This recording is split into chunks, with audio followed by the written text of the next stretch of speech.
Cristo é sua vida. Neville Goddard. 18 de outubro de 1968. Este ensinamento é essencialmente uma revelação de Cristo ressuscitado. Não estou falando da vida de qualquer homem entre o seu nascimento físico e a sua morte, mas do Cristo que ressuscitou em mim e que ressuscita em todos. Não tenho imagem mental de um ser fora da minha vida ou da sua. Paulo nos diz: você morreu e sua vida está escondida com Cristo em Deus. Quando Cristo, que é a nossa vida, aparecer, vocês aparecerão com Ele em glória. Colossenses 3 versículo 3, 4. Aqui vemos Paulo igualando sua vida com Cristo. Você está vivo agora, então o que Paulo quis dizer quando afirmou que você morreu? Todas as cartas de Paulo equiparam a morte a um sono tão profundo que o passado é esquecido. É do sono da morte que ele exorta você a parar de dizer: acorde, ó dorminhoco, e ressuscite dos mortos. O único Cristo é a sua vida. Agora adormecido na humanidade, este poder acredita ser você. E quando ela desperta e surge em você, é você quem se levanta como Cristo.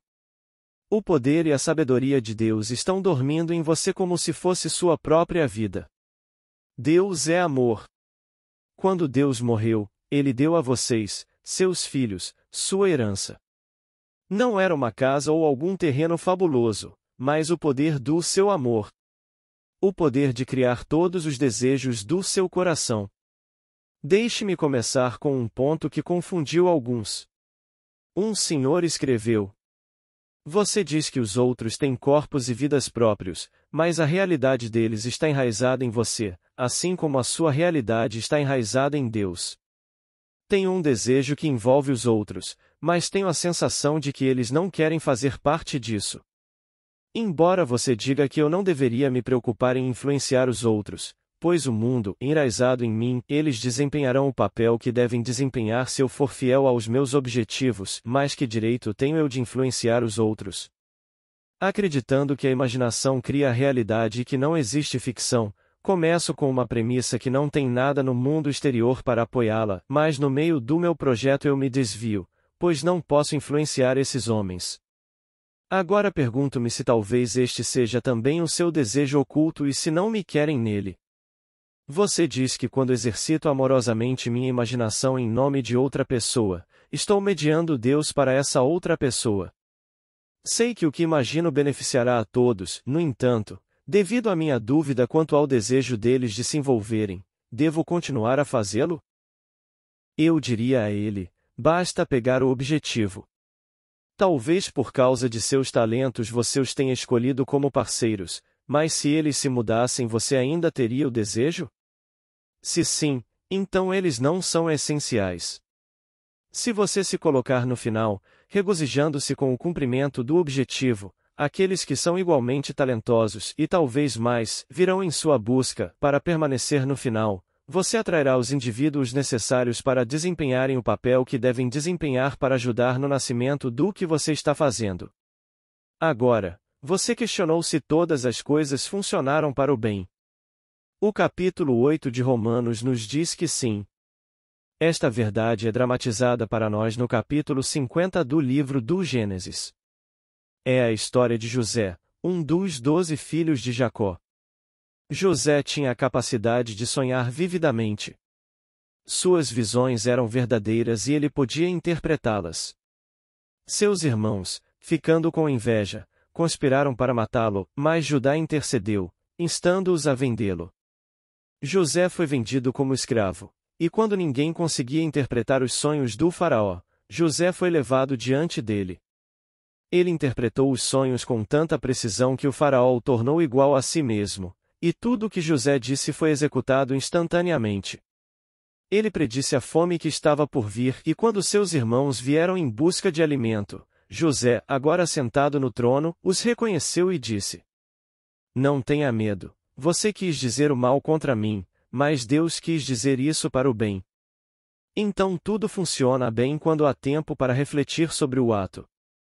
Eu poderia voltar para minha pequena família. Chegou um momento em nossa vida em que parecia que o mundo havia chegado ao fim. Os sócios do meu pai, desejando assumir o controle do pouco capital que ele tinha no negócio, tiveram sucesso e o nosso mundo ruiu. Não tínhamos nada e até os nossos amigos desapareceram. Mas o que parecia ser uma coisa má acabou por ser uma bênção, pois ao desvincularmos-nos desta parceria, que era pequena no sentido de que não conseguiam pensar grande, o meu pai começou sozinho com filhos que podiam imaginar. A família transformou agora o nosso negócio numa grande empresa de muitos tipos de negócios, sem parcerias externas, superando tudo o que pensávamos ser possível há 40 anos, quando isso aconteceu. Levou tempo e reflexão. Agora, um amigo teve um sonho em que recebia uma carta com o boletim escolar de seu filho, indicando que ele deveria apresentar uma melhora significativa em 4 matérias, uma das quais era álgebra. Como seu filho sempre foi o melhor em matemática, ele ficou irritado e imediatamente revisou o boletim. De repente, irritado consigo mesmo, ele disse: "Estou cansado da responsabilidade deste poder e das muitas necessidades de revisão da vida. Meu filho já é crescido, deixe ele fazer isso sozinho", e acordou. Pedro fez a pergunta: "Senhor, se meu irmão pecar contra mim, quantas vezes devo perdoá-lo? 7 vezes?" E o Senhor respondeu: "Eu não disse 7, mas 70 vezes 7. Isso não significa 490 vezes. 70 é o valor numérico da letra hebraica Ain, cujo símbolo é um olho. 7 é o valor numérico da letra hebraica Zain, cujo símbolo é uma espada. Aqui nos é dito que imaginemos até que o olho esteja fixo como se tivesse sido pregado por uma espada. Pode acontecer na primeira vez ou pode levar milhares de vezes para se convencer de que as coisas são como você deseja que sejam, e não como parecem ser. Mas, na medida em que você estiver convencido de que fez isso em sua imaginação, o mundo exterior refletirá sua harmonia. William James, professor de psicologia em Harvard, é um dos nossos grandes educadores. Ele disse: "A maior revelação da minha geração é a descoberta de que os seres humanos, através de uma mudança de atitude interior, podem produzir mudanças exteriores em harmonia com as suas convicções interiores." Isso está na Bíblia. No livro do Gênesis, vemos em forma de história como as atitudes internas produzem estados externos. Sabendo a hora em que os animais estariam prontos para o ato da criação e o bebedouro para onde iriam, Jacó fez um acordo com seu sogro que, embora todos os animais fossem pretos ou marrons, caso alguns descendentes fossem listrados ou malhados, eles seriam dele.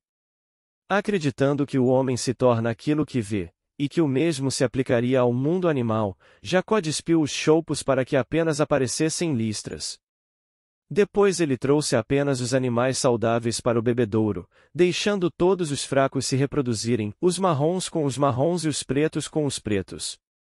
Quando as fêmeas chegavam aos bebedouros e eram procriadas, viam apenas listras, e produzindo o que viam, seus filhotes eram listrados.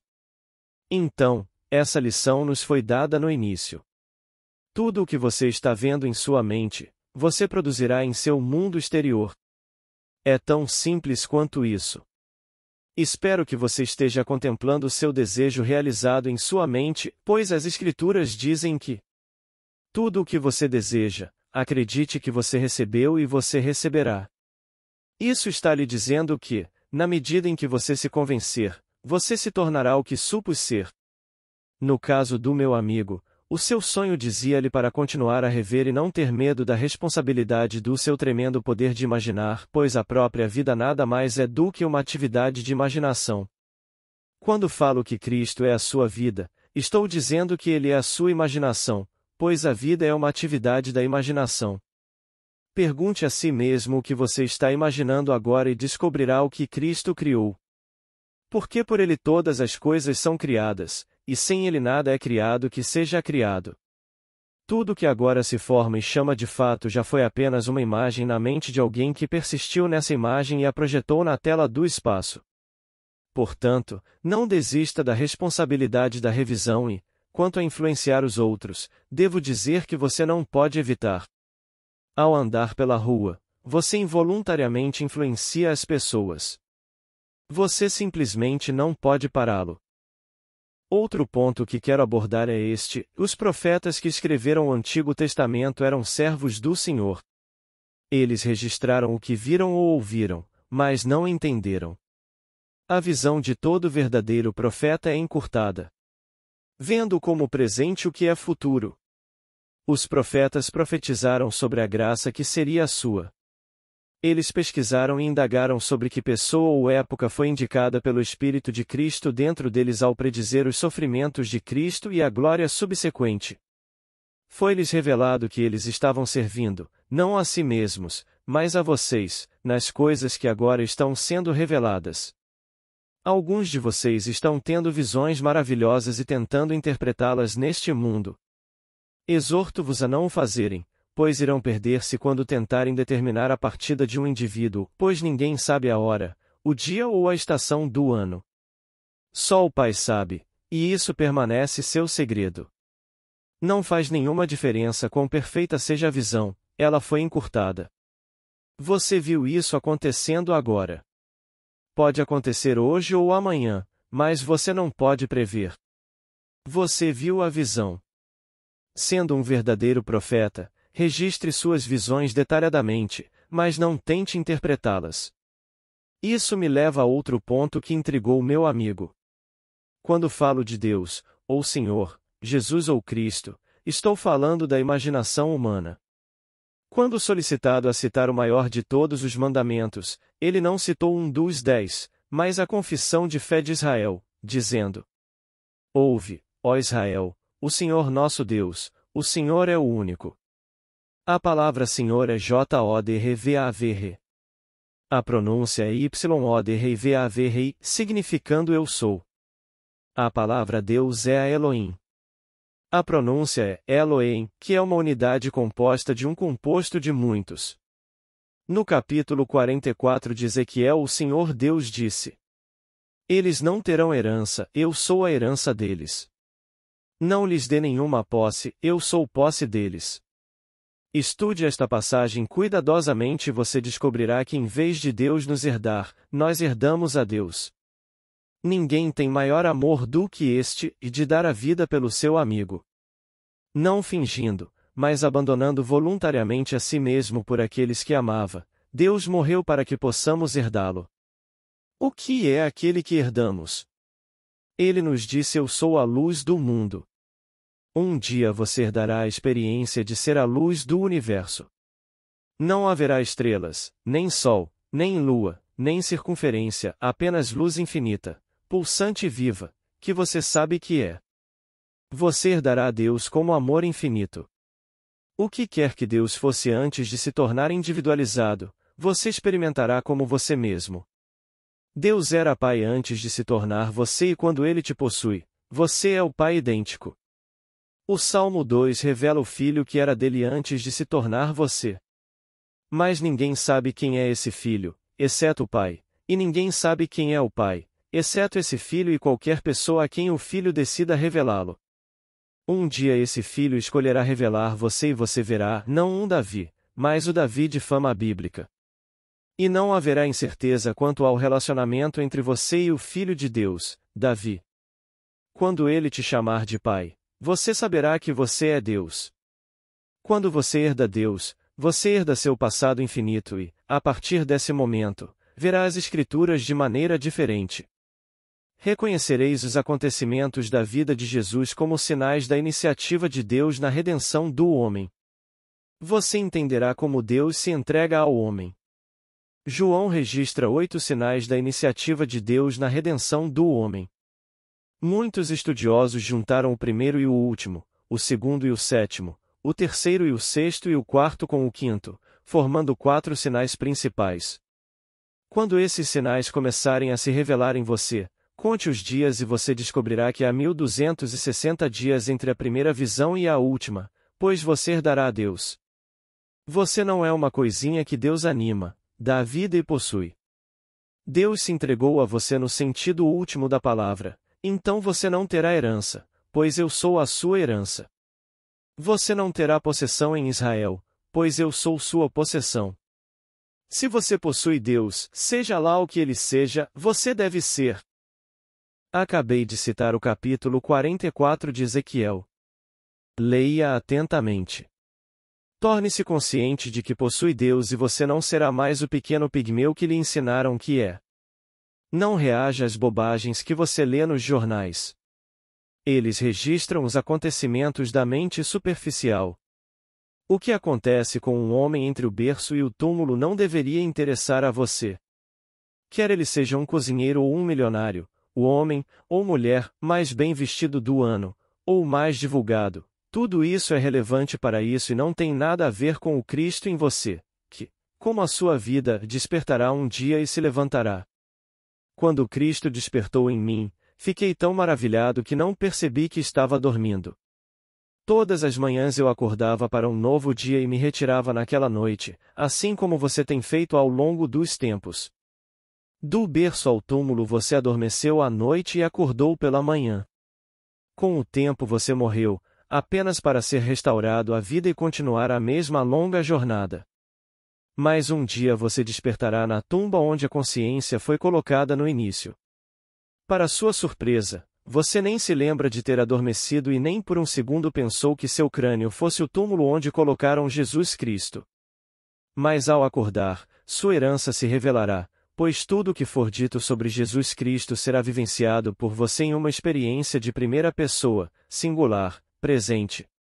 Você descobrirá que é o ator central no drama divino da descida e da ascensão, pois ninguém pode ascender, exceto aquele que desceu. Somente Cristo desceu, então quando você ascender você deve ser Cristo. Esta é a esperança que torna sábio suportar o sofrimento desta longa e escura noite.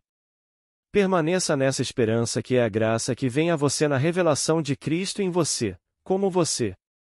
Nunca houve outro e nunca haverá outro, pois Cristo é a sua vida. Leia atentamente o capítulo 3, os versículos 3 e 4 de Colossenses. Você morreu e sua vida está escondida com Cristo em Deus. Quando Cristo, que é a sua vida, aparecer, você também aparecerá com Ele em glória, porque você é Cristo. Sua aparição é sua ascensão e despertar em você. O nascimento dele se torna o seu nascimento. A descoberta da paternidade de Deus revela você como o Pai, e o capítulo 44 de Ezequiel se cumpre. Eu sou sua herança. Eu sou sua posse. Lembre-se, tudo que você vê, embora pareça exteriormente, está dentro de você. Você não precisa se preocupar em influenciar indivíduos e estabelecer metas. Se você quer muito dinheiro, veja o dinheiro dentro de você. Então reivindique que é seu. Hoje, um homem muito rico está recebendo muita publicidade por causa de seu casamento. Nascido menino pobre na Turquia, de pais gregos, foi levado para a Argentina aos 16 anos, onde começou a importar fumo, iniciando seu negócio com $60. Ele esqueceu completamente aqueles dias, e aquele com quem ele se casaria, por causa da ambição de grandeza no nome, faria você esquecer o seu começo humilde. Shakespeare tinha uma palavra para isso, ele nega a escada pela qual subiu. A partir de $60, esse homem começou a sonhar e hoje é bilionário. Eu não perguntaria a ele como ele roubou. Até agora ele escapou e o dinheiro é considerado dele, mas qualquer pessoa com $1 bilhão deve tê-lo roubado. No entanto, isso não importa, pois todas as coisas funcionam para o bem no final. Não deveria importar o que um homem faz com sua vida entre o berço e o túmulo. O importante é o que está acontecendo dentro do homem. A vida que anima esse corpo foi agitada. Está começando a crescer nele? Deve surgir para herdar Deus, pois somente Cristo herda Deus. Cristo é a sua vida que deve surgir em você, e quando isso acontece, você herda Deus, o Pai. Se você desempenha o papel de cozinheiro ou de rei, de carpinteiro ou de ídolo de cinema, isso não importa, pois seu estado externo não significa nada. Há homens que agora desempenham o papel de cozinheiro, carpinteiro, engraxate ou barbeiro, sabendo que foram redimidos, esperando pacientemente por aquele momento em que poderão tirar a vestimenta de carne e osso pela última vez. Mas só o Pai conhece esse momento. Que ninguém especule sobre quando isso acontecerá. Registre suas visões, mas não as interprete. Todos nós somos mestres na interpretação errônea da grande missão de Deus para nós. Quanto a mim, já ressuscitei. Eu sou do mundo, não estou nele. Meus sonhos e experiências noturnas não estão relacionados a este mundo, então jogo uma vida dupla. Enquanto estou aqui, há trabalho a ser feito para continuar a encorajar a todos, contando a verdadeira história da redenção. Leve esta história maravilhosa a sério. É verdade. Cristo é a sua vida que é totalmente sobrenatural. O nascimento é sobrenatural. A descoberta do Pai é sobrenatural. A destruição do templo de alto a baixo e a ascensão ao reino são sobrenaturais, assim como a descida da pomba. Nenhuma pomba física desce sobre o seu ombro, é uma experiência sobrenatural, mas esta verdade fantástica foi incorporada numa história que o homem poderia compreender, pois, como Tennyson disse, a verdade incorporada em uma história entrará por portas humildes. Lembre-se do que eu disse. Esqueça a influência. Tome objetivos. Conceba uma cena que implique a realização do seu desejo e sonhe sonhos nobres, pois nada é impossível para Cristo e Cristo é a sua vida. Agora vamos entrar no silêncio.